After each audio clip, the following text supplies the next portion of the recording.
tell me when we're Yeah, it's recording. all good? Right. Okay. Hello, Gabe. Welcome to Australia. Hi, thank you. Excited to be here. Yeah.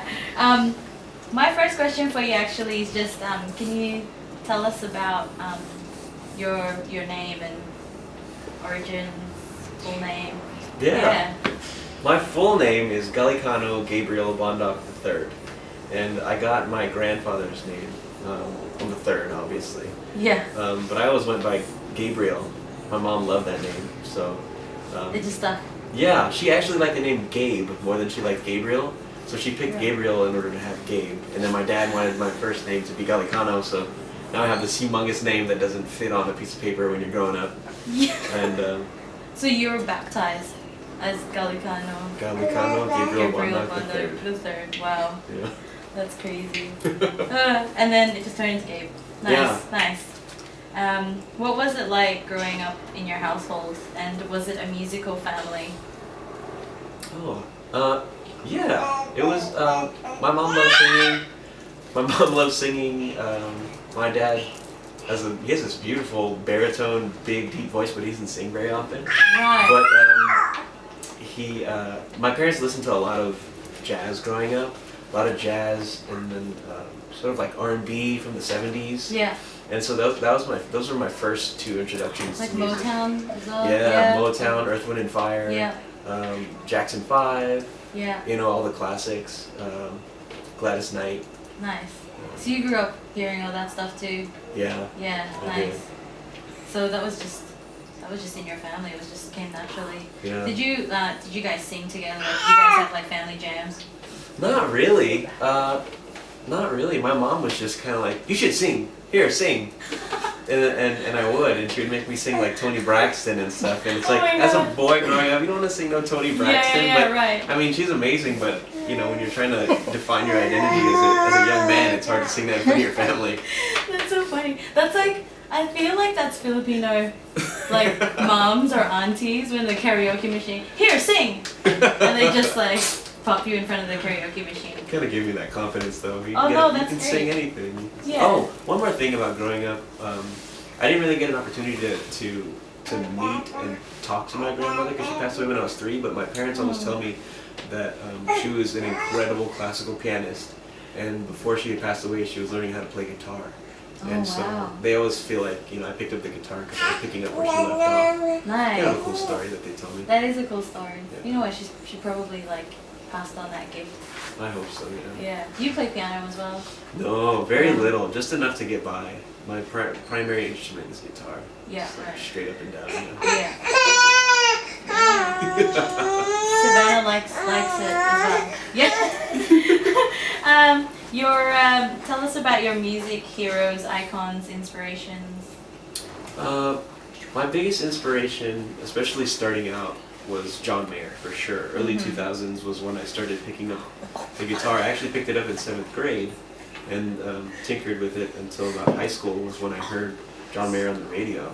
And I was like, that's what I want to do. That's what I want to learn. And so I just learned every one of his songs. And it's funny because I didn't know anything about chords or any technical knowledge, but I knew how to play these songs. And it wasn't Yeah. until much later that I learned those things. But he was always my hero growing up because he was an incredible songwriter, incredible musician, and I've always loved, because my mom and dad love them too, is obviously Luther Vandross and Peebo Bryson, just because they Yeah. have those big, beautiful, powerful voices. And I studied classical voice in college, and that's sort of, it's not necessarily exactly what Luther and Peebo do, but it requires, the way that they sing requires excellent technique, and so I have a Absolutely. huge respect for what Yeah. they're able to do. Yeah, for Which sure. is really cool. Wow.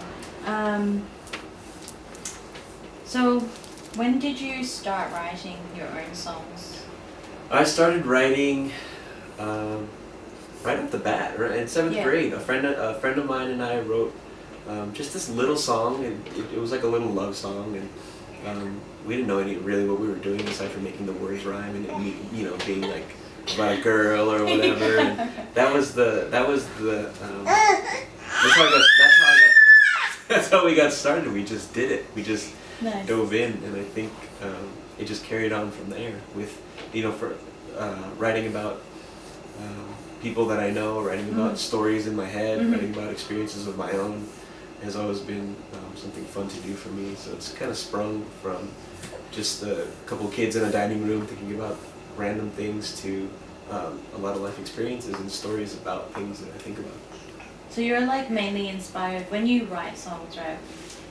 Obviously you're in a creative mode, and do you write songs mainly about your own personal experiences? I feel like my songwriting, the way I've always looked at it is that every song that I've ever written was really a blessing from God, because the way that I write is I'll just be sitting and I'm like, I kind of feel like, okay, I feel like something's happening right now, and I'll sit down, I'll start playing some chords, and I'll start singing, and then a chorus happens, and then a chorus, and then I start writing a verse, and then the verse happens. Everything happens all at once. Nice. A lot of times for the songs that I love, that I really remember and appreciate. So that's kind of where it comes from. It really varies. It can be songs from personal experience, but I've also experimented a lot with songs about just stories in my head, kind of like writing songs to movies that were never created, kind of thing. Yeah, right. Yeah. So like kind of like your one of your songs about like what if I didn't know. Yeah. If we'd never met. Yeah. I know. I always when I heard that song, I was like, wow, is this a love song or not? Or is it?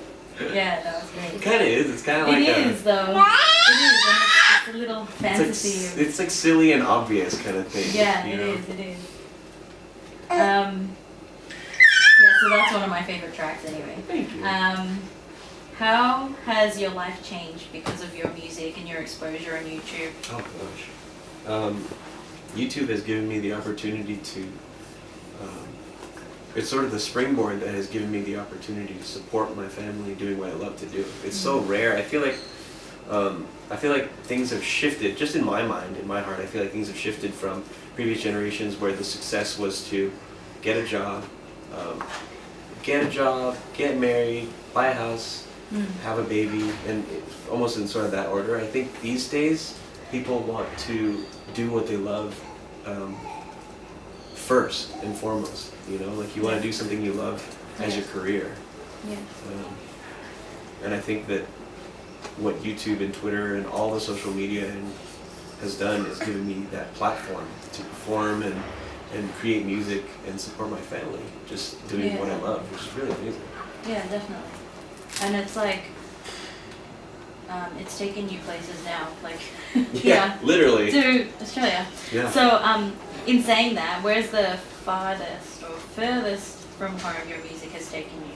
This is it right here. This is the furthest that I've ever been from home. Yeah. And it's a crazy thing to think about, because I started playing guitar just in my room by myself. It was just something that I love to do, regardless of whether or not anyone was watching. And to be here in Australia, performing for a sold out event is just like, if you would have told the 13-year-old that I would be doing this later, I would have been like, you're crazy. Yeah. Right.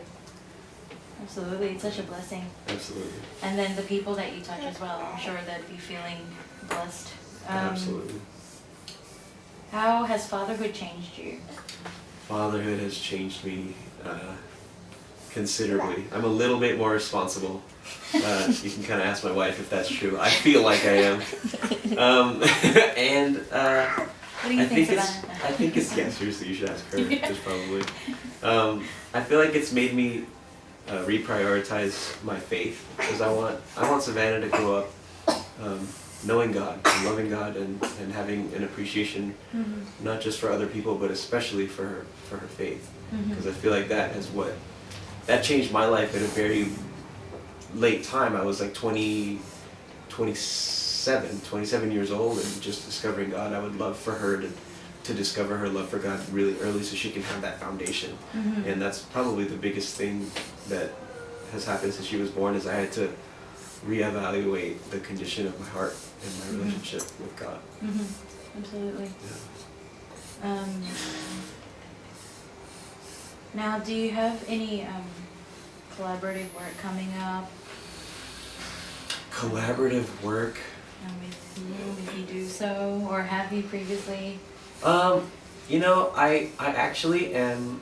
I don't have any collaborations per se, like we're collaborating on a track, but I'm playing at my dream venue, which is the Hotel Cafe in Los Angeles, with two incredible musicians, Melissa Polinar and Jeremy Passion. Yeah. That's later this year, and that's like one of the craziest things to think about is because that's where John Mayer started, that's where David Ryan Harris started. They still go there to this day, and so to be able to go there and play with two people whose music and just who I love is like it's so cool. It's really a blessing. I don't know how to explain it other than that. It's like a mutual respect, admiration between you guys as well, right? Absolutely. Yeah. Absolutely. 3 different styles. And yeah, definitely. I've heard their stuff as well, so I can respect that. So that's later on this year, isn't it? In May. Right. Yeah, Something a little bit silly, but what annoys you? What annoys me? Oh, first thing that came to mind, when technology doesn't work properly. Like if my phone flips out and stops working, oh man. Or when, even all the way down to like, if the cable cuts out, or you know, stuff like that, or technology. I believe that technology is supposed to make your life better. And so when it doesn't work, it stresses you out. It's like, why are you even here?